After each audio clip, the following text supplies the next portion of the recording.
Well, Trent Robinson will give his troops some clear instruction at half-time. Cut out the silly errors. Cut out the silly errors, and we've got a very good chance of keeping this lead and doing the double over Wigan. Good. Michael Maguire will just be telling his players that all you need is speed around the road. I want the likes of Sam Tompkins, Thomas Lulai to isolate some of the big men, because they were starting to get a touch loose behind the play of the ball at the back end of that first half. Last one coming up for the champions as Prescott plays it. Now it's Deacon. Sensible kick. Behind Bakary, in front of Greenshields. And Wigan will now hunt the mistake as Catalan Dragons have a scrum 10 metres away from their own line. Well, a good opening set in the first half for Wigan. Getting over halfway, then putting a good little kick in to trap Catalan 10 yards from the line. They've got to bring the ball away. Henderson's already having a chinwag with the referee. Richard Silverwood wasn't happy with something in that first half, in that opening set. The Dragons lead the Super League count 3-2 on French soil. They trail 7-5 overall with just the one draw, 16 points apiece.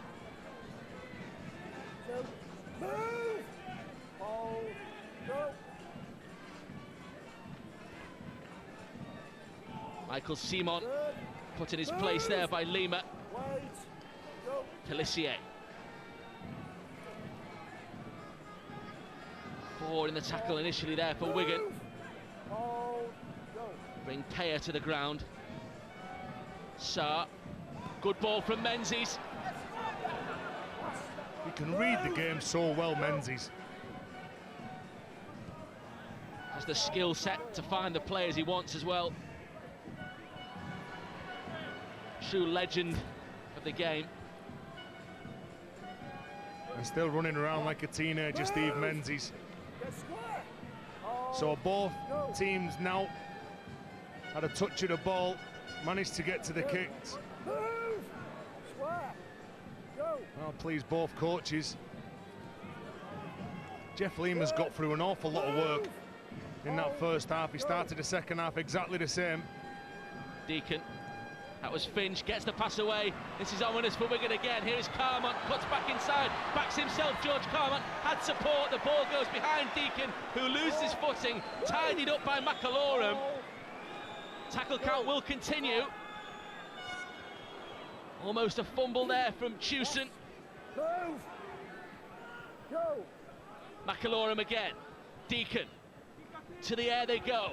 Testing Blanche. He's fumbled it initially, Damien Blanche. Ball still free. Ryan Hoffman pounces on it.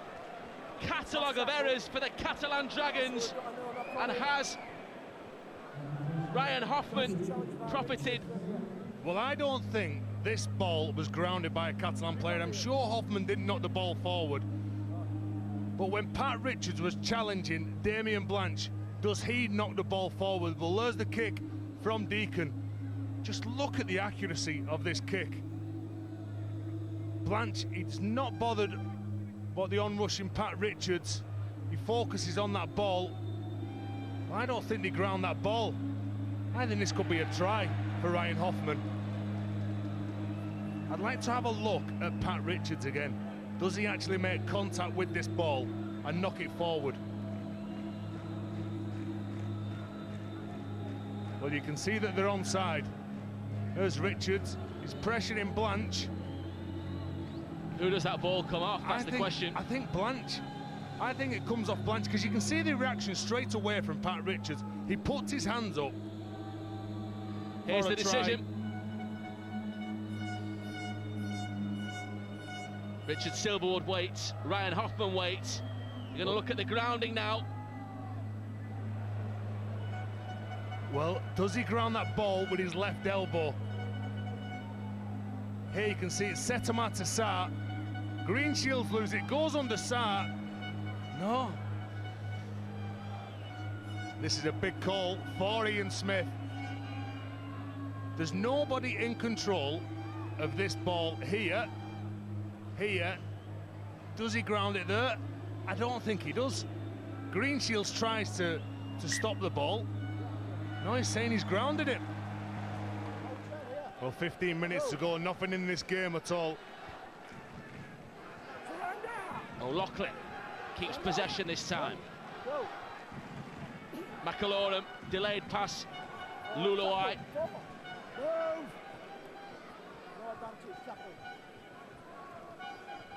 Deacon was surely trying to pass that ball, and the referee said that's back to one. Well, they'll be a touch disappointed with that call. Catalan will be. Looked like a knock-on from Paul Deacon for me. Well, the majority of players that Wigan are doing, they're playing at the line. And it's very tough in conditions like this when it's so greasy. Pass goes behind all three Wigan intended targets, and Richards it is who gets there first and gets the ball. Carmont.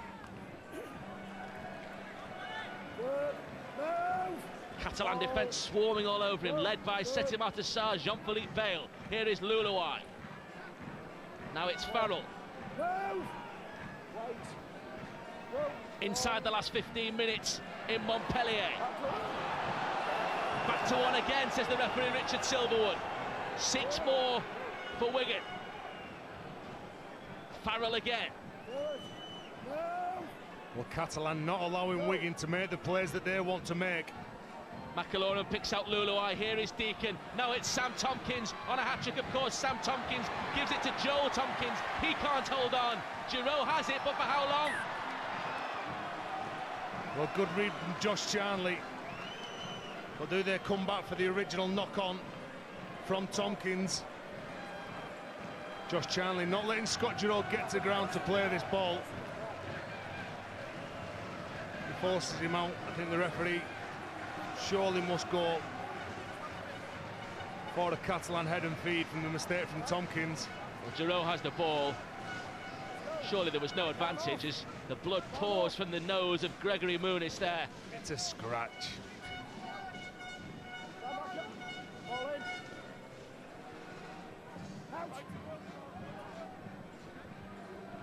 Henderson. Penalty Catalan here. Well, Harrison Hansen was on that occasion. He's going a touch too high for the referee's liking. On Ian Henderson. See, he just goes over the top. Catalan haven't looked phased in this second half. For 28 minutes, they've been more controlled than they were in the first half.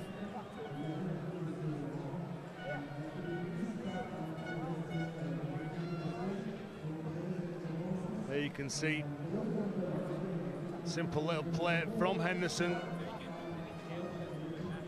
a snatch from Harrison Hansen. All the experience in the world though, Ian Henderson. Grand final winner, remember, with the Bradford Bulls back in 2005. Played in the NRL with the New Zealand Warriors as well. He's a tough, uncompromising hooker, Ian Henderson. An outstanding player for this Catalan side. The Dragons inside the Wigan half of the field. Strong run from Fakir, wants to get up quickly. Here is Henderson. Battieri. Well, that's what you want from your first 2 carries, to make 10 yards plus. Good. Move! Harrison here. Not too bad from Muniz either. That was Sarr. Now Greenshields, short ball. It's Millard. Millard over for the Dragons. Well, they carved them apart there, Catalan Dragons. And Daryl Millard gets his second try. And what a crucial score that could be in the context of this game. Daryl Millard came from nowhere. It was a planned move on the left-hand side. He had no tries before tonight. And 2 from Millard may have put Catalan Dragons on the road to home and away wins against the champions. Well, Scott Giroud creates that overlap in the middle of the park. When he goes to the line, he straightens the play up. You can see there, you can see the Wigan players bouncing on the feet. Harrison Hansen, Joel Tompkins, he had to go in then. It created a 2-on-1 for Millard, who goes in at the corner from the try. but all the field position came about from the penalty, which Harrison Hansen give away down the other end of the park from the scrum on Ian Henderson. Now this is a pressure kick for Catalan and Scott Giroux. If he gets this, it's an 8-point ball game then. There's the angle that Scott Giroux has. This would leave Wigan needing to score twice. 45 goals this year, 4 drop goals, 8 tries before tonight, Scott Giroux. Already 50 goals for the season then, but this could be one of the most important so far.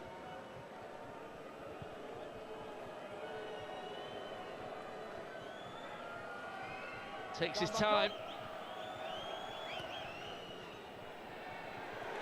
And he gets it. When the pressure was on, Scott Giroux was up to it, and Catalan Dragons lead by 2 scores. His kicking game is second to none. And Sarr, he timed that to perfection, but the dummy runners that were going through, the honesty that they have, the work ethic to work for each other.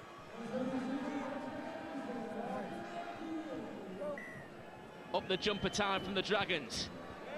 That's Bakary.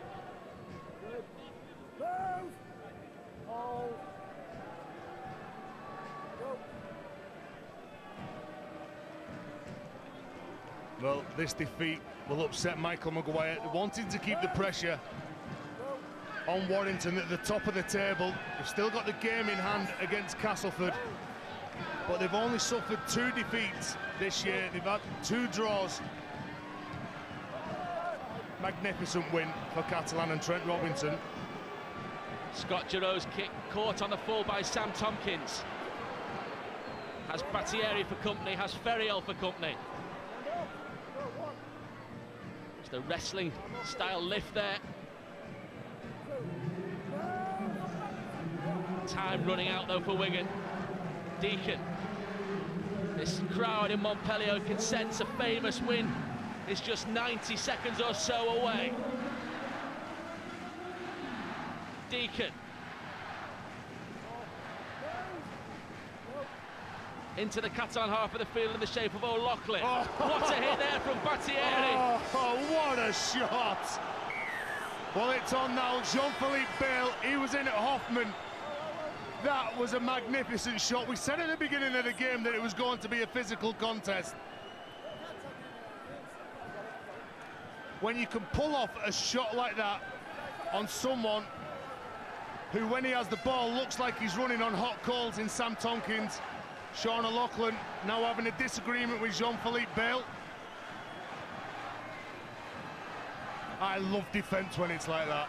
Just watch this for the shot. Oh, there's nothing wrong with that. Sam Tompkins, he gets up, he laughs. Hoffman didn't like it. He even tries to stop the fight with Jean-Philippe Bale.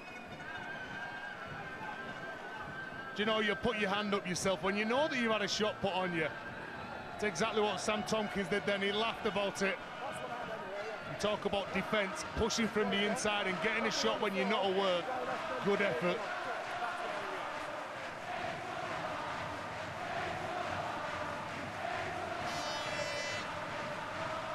Ryan Hoffman it is who's going to get the lecture.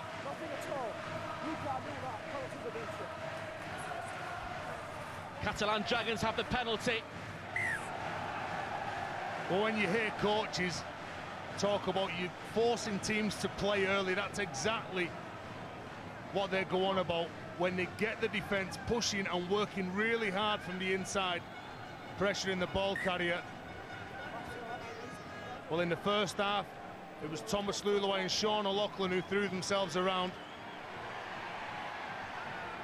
Catalan Dragons looking to apply the coup de grace. I presume that means pressure, Ben. Icing on the cake, Tez. Sam Tompkins looking to get his own back. 16 seconds or so left. Here is Setimata Sarr. Basketball handling. Green shields underneath Deacon. Millard hammers the ball into touch. That's the last action of a monumental performance in Montpellier for Catalan Dragons. They've recorded home and away victories over the champions. It's been a classic. And the Dragons have denied the Wigan Warriors the chance to go level with Warrington at the top of the Super League table. They won at the DW Stadium and they won in Montpellier. It's finished Catalan Dragons 20, Wigan Warriors 12. So Super League home and away double.